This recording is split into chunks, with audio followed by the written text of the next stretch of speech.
오랜만이라고, 제가 없어서 캠퍼스가 조용했었다고 환영해 주시고 반갑게 맞이해 주셔서 감사합니다. 지난 학기는 저에게 참 축복된 학기였습니다. 연구학기를 주신 장신대 정말 고마운 학교이고 직장입니다. 개인적으로 보면 제 삶이 5학년에서 6학년으로 바뀌는 생일로 치고 이렇게 만으로 치고 다 해도 이제는 어쩔 수 없는 인생의 결정적인 시기에 아내와 함께 한 학기를 쉴 수 있었다는 것은 큰 축복이었습니다. 개인적으로는 장인어른, 장모님, 아버님을 2년여에 걸쳐서 천국에 보내드리고 아직도 혼자 계시는 어머님, 또 오랜 동안 병상에 계시는 자식이 없는 이모님, 아직도 독립하지 않은 왼수 같은 자녀들, 그리고 저에게 남아있는 교수의 길, 또 옆방에서 은퇴하시느라 방을 빼시는 선배 교수님들의 모습을 바라보면서 저는 어떤 길을 걸어야 할까를 생각했습니다. 선생으로서의 자신에 대한 실망과 자괴감, 분노와 무력감 등과 맞서면서 제 자신을 돌아보는 과정이었습니다. 복잡한 생각과 마음을 추스리느라 연구학기 중에 스페인의 산티아고 길을 아내와 함께 일주일을 걸었고, 지리산 둘레길을 4일 걸었고, 동네 앞산, 뒷산, 도봉산, 원도봉산, 사패산, 수락산,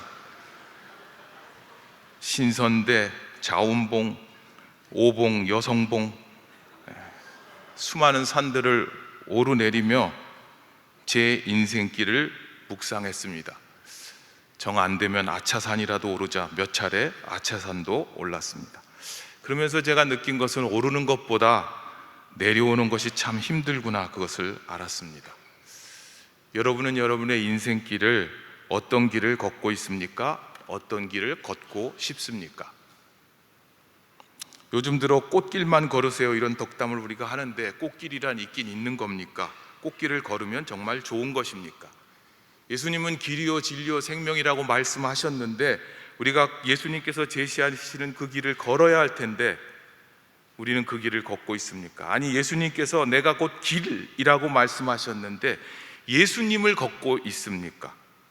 여기에서 길은 도로, 로드가 아니고 길, 웨이, 방향, 방식, 우리 오방식 교수님 계신데 양식, 태도, 우리는 가야 할 길을 가고 있고 알고 있고 달려갈 길을 달리고 있습니까?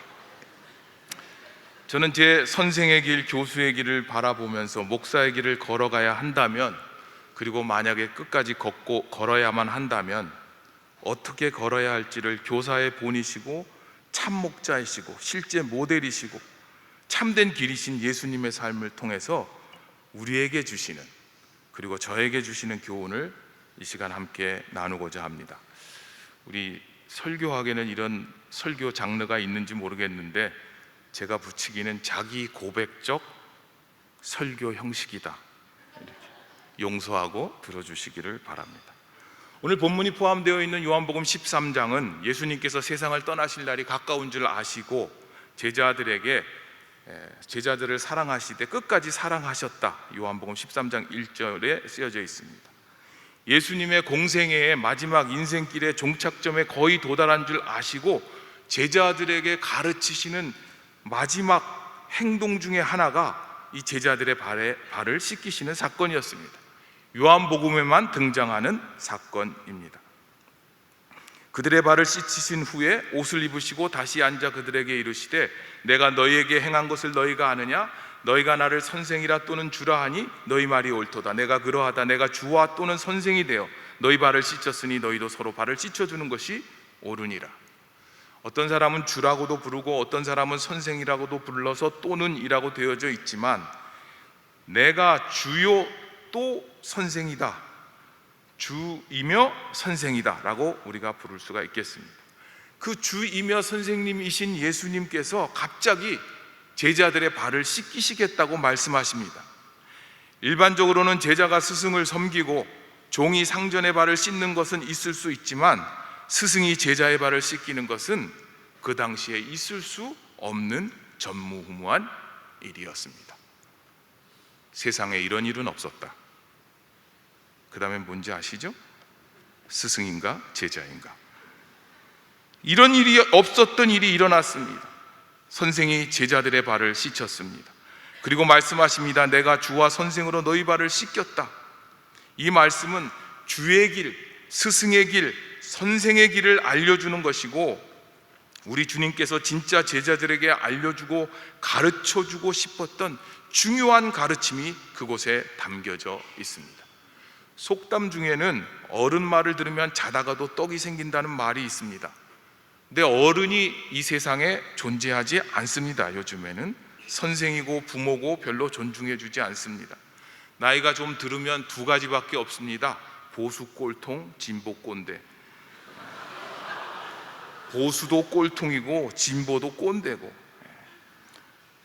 보수는 좋은 것을 지킨다는 좋은 의미이지만, 수구 꼴통으로 가면 낡은 것을 지킨다, 그런 의미입니다. 자기 생각이 너무 감해서 남의 말을 전혀 듣지 않는 자기 주장만 하는 사람. 진보는 나아갈 진 걸음보, 개혁과 혁신을 통해서 사회의 발전이나 변화를 추구한다는 좋은 것인데, 자기 생각에 매몰되어서 자기의 옳음을 남들에게 강요하고 가르치는 사람들, 꼰대질한다. 그래서 진보, 꼰대, 위장 진보라고 부릅니다. 지금 세대는 기성세대를 이 두 가지밖에 따로 부르는 것이 없는 듯합니다. 현대인의 비극은 제자이지도 않고 스스로 배웠다고 말하는 사람들이 넘쳐납니다. 주위에 보면 혼자 컸다는 분들도 많습니다. 난 스승도 멘토도 존경하는 선배도 닮고 싶은 목회자도 심지어는 부모도 없었다고 말하는 사람이 있습니다. 따를 만한 선생이나 스승이 없다고 느낍니다.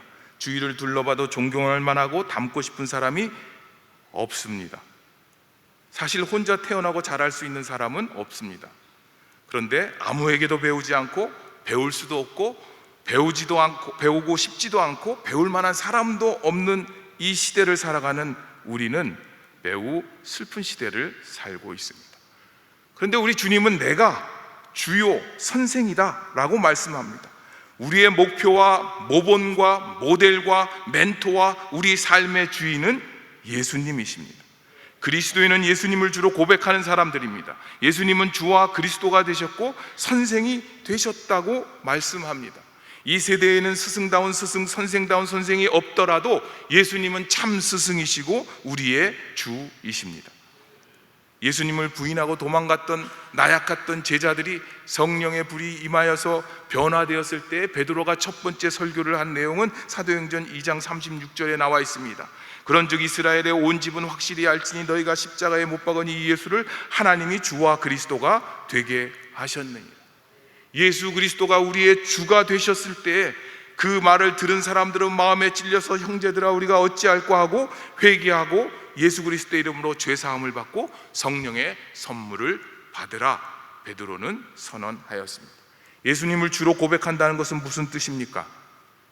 빌립보서 2장 9절에서 11절에 보면 하나님이 그를 지극히 높여 모든 이름 위에 뛰어난 이름을 주사 하늘에 있는 자들과 땅에 있는 자들과 땅 아래에 있는 자들로 모든 무릎을 예수의 이름에 꿇게 하시고 모든 입으로 예수 그리스도를 주로 시인하여 하나님 아버지께 영광을 돌리게 하셨느니라.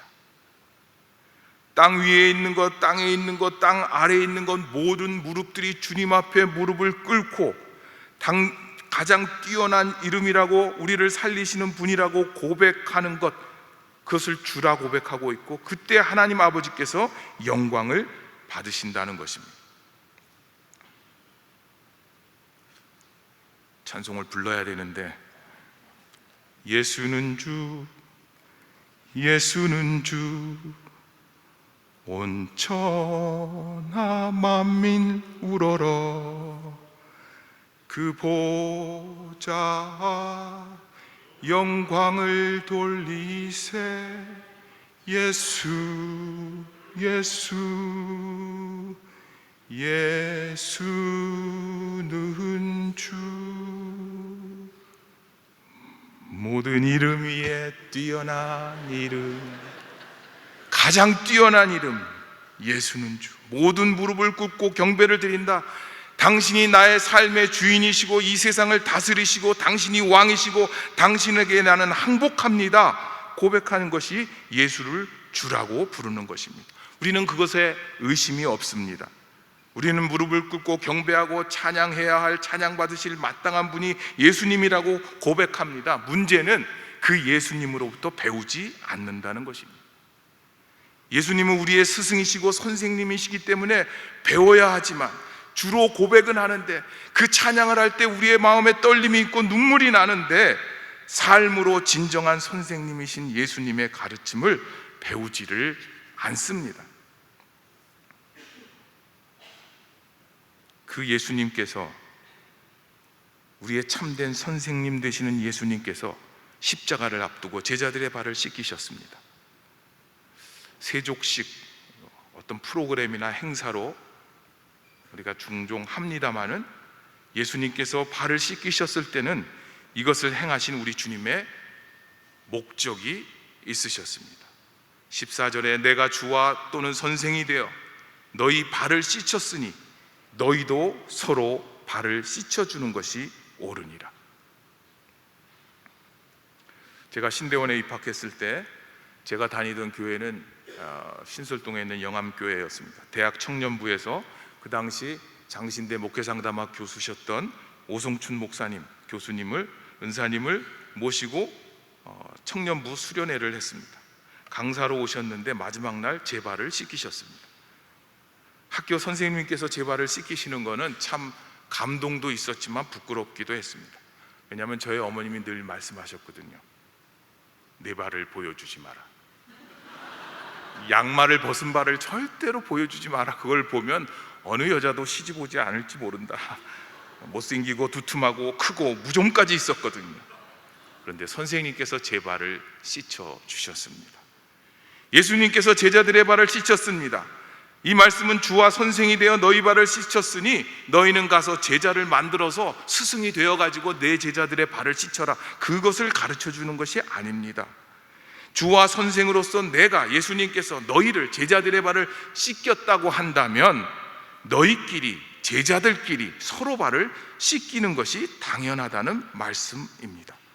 그래서 주님께서는 14절에 너희도 서로 발을 씻어주는 것이 옳으니라 라고 말씀합니다. 그리고 이어서 15절에 내가 너희에게 행한 것 같이 너희도 행하게 하려 하여 본을 보였노라. 우리는 그 예수님의 제자로 서로 씻어주도록 부름을 받았습니다. 학생과 직원과 교수 모두 서로 발을 씻긴다는 뜻입니다. 참 스승은 예수님밖에 없기 때문에 그의 제자된 우리가 서로 발을 씻겨야 합니다. 한 아버지가 기도를 합니다. 하나님 아버지, 하나님 아버지 기도를 하니까 옆에 있던 어린 아들이 흉내를 내면서 기도를 합니다. 하나님 할아버지, 하나님 할아버지. 아버지가 어린 아들에게 말합니다. 야, 그거 신학적으로 그런 게 아니야. 하나님은 아버지시거든. 그리고 예수님께서 우리를 위해서 죽으셨고, 그래서 우리는 예수님 안에서 예수님을 주로 고백하면 한 형제고 자매고 그렇게 돼. 그랬더니 우리가 잘 알죠? 어린 아들이 대답합니다. 네, 알았어요, 형. 그러나 여기에 신학적인 의미가 있습니다. 우리가 하나님을 아버지라 고백하고 예수를 주로 고백한다면 학생이든 교수든 직원이든 그 누구도 다 예수 그리스도가 선생이시라면 그분의 제자인 것입니다. 그래서 우리는 서로 섬기고 서로 발을 씻고 서로 겸손해야 합니다. 왜냐하면 예수님만이 주이시고 선생이시고 왕이시고 구주이시기 때문입니다. 16절에 내가 진실로 진실로 너희에게 이르노니 종이 주인보다 크지 못하고 보냄을 받은 자가 보낸 자보다 크지 못하나니 너희가 이것을 알고 행하면 복이 있으리라. 우리를 보내시는 분은 예수님이시고 우리는 그의 종이므로 그것을 알고 서로 발을 씻기는 삶을 실천하는 사람은 하나님께서 예비해 주신 복을 받게 된다는 것입니다. 우리는 1번 종, 2번 종, 3번 종, 너는 상종, 나는 하종, 제 이름은 인종인데 그 종하고는 다른 종입니다만 종두 서열을 매겨놓고 등급을 매겨서 높낮이를 두고 우리는 사람들을 대하지만, 내가 배우는 제자든 가르치는 제자든 예수님의 제자는 서로 섬기라는 것입니다. 어떤 사람은 나는 선생이 되고 싶지 않다고 말할 수 있습니다. 저도 제가 선생이 될 줄을 생각해 본 적이 없습니다. 우리 장신대 명예교수이신 삼이자 교수님이 계십니다. 제가 유학하고 있을 때 가끔 편지도 보내주시고 어떻게 저를 잘 보셨는지 당신 같은 사람이 장신대 와서 가르쳐야 된다고 격려도 해주셨습니다. 당시 장신대 교수가 되려면 신학을 하고 학위도 받고 3년의 담임 목회를 해야 교수로서 지원을 할 수 있었습니다. 그것이 안 될 때는 나중에 배려해서 일단 전임 강사로 들어와서 4년 내에 담임 목회 3년을 병행하던 때가 있었습니다. 저는 학위를 끝내고 상담소에서 풀타임으로 일하고 교회에서 교육 목사로 일하고 있었는데, 저에게 편지를 써서 장신대에 지원하려면 자격 요건으로 목회가 필요하니 꼭 담임 목사를 하라고 저에게 조언을 해주셨습니다. 저는 침례교 근본주의 신학교를 다니면서 교회 개척의 꿈이 있었습니다. 세대주의 달라스 신학교를 다니면서 성경을 잘 가르치는 목사를 꿈꿨습니다. 저에게 공부란 목회를 위한 것이었고 장신대에서 가르칠 계획도, 그리고 제가 넘나 볼 수도 없었고 제 인생 계획에도 전혀 무관한 학교가 장신대였습니다. 저는 목회하는 목사, 상담하는 목사를 꿈꿨지 풀타임 선생이 되도록 부름받았다고 생각한 적이 한 번도 없었습니다. 장신대 다니면서 성적도 공부도 잘 못했고 장학금은 늘 면제받았고 운동장에서 축구, 농구나 하던 운동화권이었고 조교는 한 번도 해본 적이 없습니다.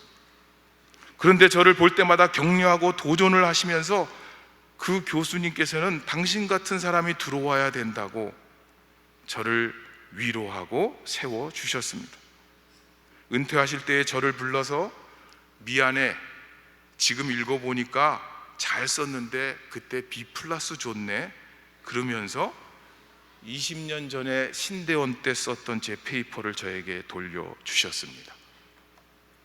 좋은 선생님이셨습니다. 제자의 발을 씻기시는 모범이었습니다. 그런가 하면 제가 잊지 못하는 한 학생이 있습니다. 미국에서 유학 시절에 청소년부 전도사로 영어로 설교를 해야 했는데, 영어로 설교하는 것은 저에게 참 고통스러웠습니다. 전도사가 되어 한 달 만에 여름 수련회를 갔는데 영어도 안 되고 설교도 안 되고, 그래서 바위에 앉아서 시름시름 우울해하면서 내려가면 당장 사임을 해야 되겠다, 이런 영어로 사역을 하는 것은 학생들에게 죄를 짓는 것이다 생각하면서 앉아 있었는데 9학년짜리 남자 학생이 제 옆에 와서 제 어깨를 툭툭 치면서 이렇게 얘기를 했습니다. Hey, Mr. Hong, your English is okay. We can understand you. Don't worry about it. 저는 지금도 이 이야기를 생각하면 눈물이 날라고 그래요. 제자가, 학생이 전도사의 발을 씻겨주는 순간이었습니다. 전도사의 수치와 부끄럼과 연약함을 감싸 안는 일이었습니다. 그때 그 위로로 2년여를 더 전도사를 버텨냈습니다. 야고보서 3장 1절 2절에 보면, 형제들아 너희는 선생된 우리가 더 큰 심판을 받을 줄 알고 많이 선생이 되지 말라. 우리가 다 실수가 많으나 만일 말에 실수가 없는 자라면 곧 온전한 사람이라 말합니다. 이 말씀을 보면 12지파 흩어진 지파들에게 보내는 이 야고보서 편지에 보면 그 형제들은 많이 선생이 된다, 많은 사람들은 해석하기를 여러 사람들이 선생이 되려고 했다, 선생에 대한 매력적인 것을 느꼈다고 말합니다. 그러나 선생이 이미 된 야고보와 다른 제자들을 보면서 더 큰 심판을 받는다, 왜냐하면 말에 실수를 하기 때문이다, 그렇게 말합니다. 우리가 다 실수가 많은데 특별히 말에 실수를 합니다. 그동안 얼마나 많은 학생들에게 상처를 주었을까 제 자신을 봅니다. 개강 예배를 앞두고 우리가 성찬위원으로 뒤에서 줄을 서고 있었는데 한 교수님께서 학교에 길을 걷다가 패인 곳에 발을 다치셨다고 하셨습니다. 그러면 상담 교수가 뭐라고 얘기해야 됩니까? 얼마나 다쳤습니까? 많이 다쳤습니까? 그래서 괜찮습니까? 이렇게 물어야 하는 것이 마땅하지 않겠습니까? 그런데 제 입에서 놀라운 영어가 나왔습니다. 수하세요. 이렇게 무슨 말이야? 이렇게 생각하잖아요. 학교 고소하세요.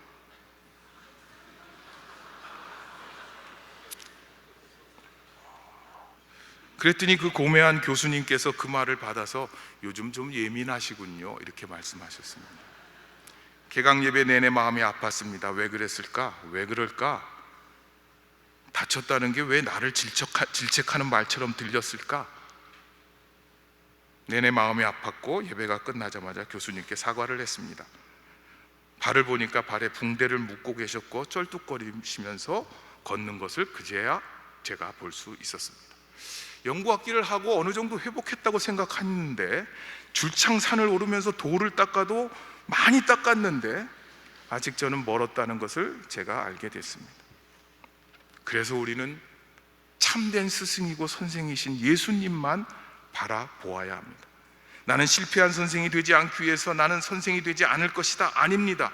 히브리서 5장에 보면 때가 오래므로 너희가 마땅히 선생이 될 수밖에 없다.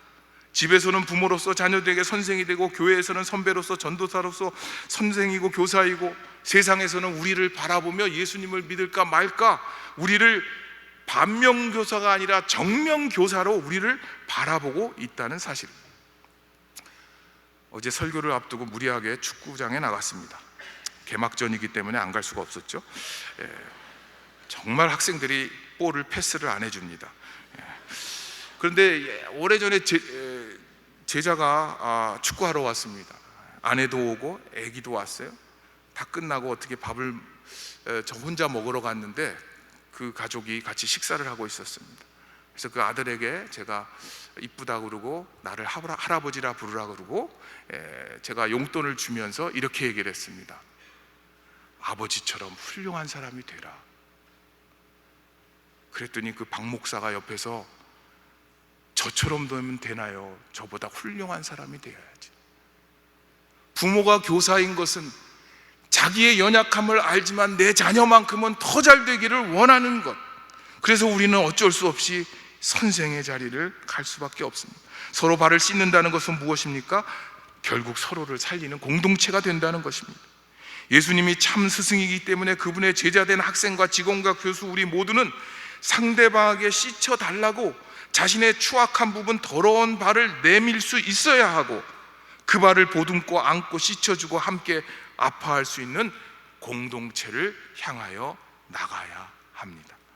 서로 발을 씻는다는 것은 서로를 살리는 길입니다. 서로 발을 씻기라, 이것은 주님의 명령입니다. 내가 서로를 살리는 발을 씻는 길을 걷겠습니다. 순종하며 나아가면 오늘 말씀은 그에 상응하는 축복을 내려주시겠다고 우리 주님이 약속하셨습니다.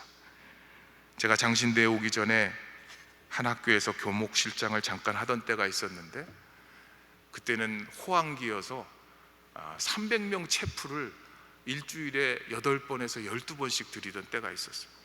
제 나이 젊어서 자신만만했고 학생들에게 원하는 게 있으면 교목실 게시판에다가 거기다 다 쓰라고 그랬어요. 내가 그 요구사항, 건의사항 듣고 고쳐나가겠다, 반영하겠다. 그랬더니 한 학생이 이렇게 써놨어요. 목사님, 재미없는 이야기 하시면서 혼자 즐거워하시면 듣는 우리는 너무 슬픕니다. 재미없는 얘기하면서 나 혼자 기뻐하고 있고 즐거워하고 있고 듣는 제자는, 학생은 너무 슬픈 게 아닐까. 내 주위에 있는 사람, 배우는 학생들을 슬프게 하면서 즐거운 것은 아닐까 늘 고민합니다. 그러면서 저에게 교사의 본이 되시는 예수님이 너무 멀리 계시다면 가까이 계시는 교사의 본이신 저의 아버님을 생각합니다. 아버님은 작년에 돌아가셨는데 일생을 교사로 사셨습니다. 그리고 삶의 모토가 예수를 따라가자입니다. 학교 정문에다가 예수를 따라가자고 크게 써놨습니다. 그런데 그 아버님은 돌아가시기 1년 전, 여년 전부터 저에게 용돈을 주시기 시작했습니다. 용돈도 평상시에는 안 주셨는데 어떤 때 가면 10만 원, 20만 원, 많이 주실 땐 30만 원도 주셨습니다. 봉투에 점심값이다 이렇게 쓰시기도 하셨고, 한 번은 낡은 구두 버리고 새 구두 사라 이렇게 쓰셔서 저에게 주셨습니다. 그런데 저를 볼 때마다 돈을 주시면서 하시는 말씀은 밥이나 제때 먹고 다니라, 이북분이니까 그렇게 말씀하셨어요. 그럼 제가 잘 먹고 다녀요 그러면 목사가 무슨 돈이 있네 그러셨어요. 그래서 저는 그 말을 이해를 못했어요. 왜 목사가 돈이 없다고 자꾸 저러실까? 다른 자녀들도 많이 있었는데 목사인 저에게만 돈을 주셨어요. 그래서 한 번은 제가 이렇게 얘기했어요. 아버님, 신학교 월급 줘요. 많이 줘요. 그랬더니 아버님이 이렇게 말씀하셨어요. 월급 받아서 학생들 밥 사주고 힘든 애들 학비 대주고 내가 뭐가 있겠니?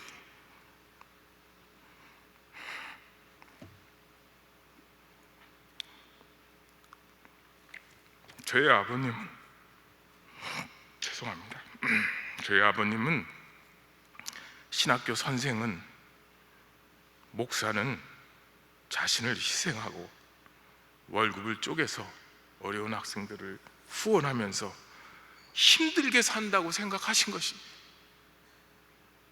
저는 아버님의 기대에 훨씬 못 미치는 목사이고 교수이고 혼자 편하게 살아왔던 것 같아서 참 부끄럽고 마음이 아팠습니다.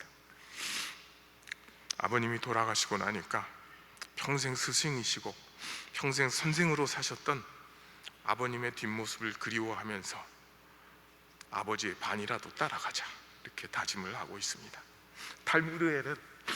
탈무드에는 자기 부모 아버지와 랍비가 물에 빠졌을 때 랍비를 먼저 구하라고 가르친다고 합니다. 그만큼 선생이 중요하다는 것입니다. 왜 그랬을까 제가 생각을 했습니다. 생명을 태어나게 한 분은 부모님이지만 사람답게 살려면 예수님을 닮아야 하고 예수님의 가르침을 닮아야 하고 하나님의 말씀을 배우지 않으면 불가능하기 때문이 아닐까. 말씀을 마칩니다. 저는 주님 앞에 설날을 부끄럽지 않게 하기 위해서 말로, 행동으로, 삶으로, 발로 씻기는, 발을 씻기는, 서로를 살리는 삶을 다시 시작하려고 합니다. 장신하고 여러분, 그리스도인은, 신학생은 배우는 제자이지만 동시에 선생입니다. 참된 선생님이시며 우리의 주인 되시는 예수님의 본을 따라 서로의 발을 씻기는, 서로를 살리는 삶을 살아가기를 꿈꾸십시다. 서로를 살리는, 서로 발을 씻기는 섬김의 삶을 이 장신대에서부터 시작하십시다. 그리하여 좋은 선생, 좋은 제자, 예수님 닮은 섬김의 장신 공동체가 되기를 새롭게 다짐하며 나아가는 새 학기가 되시기를 바랍니다. 주님, 우리의 주 되시며 선생 되시는 주님의 본을 따라가게 하여 주옵소서. 선생이 되어 우리에게 보여주신 서로 발을 씻기라는 주님의 명령을 순종하게 하여 주옵소서. 예수님 이름으로 기도합니다. 아멘.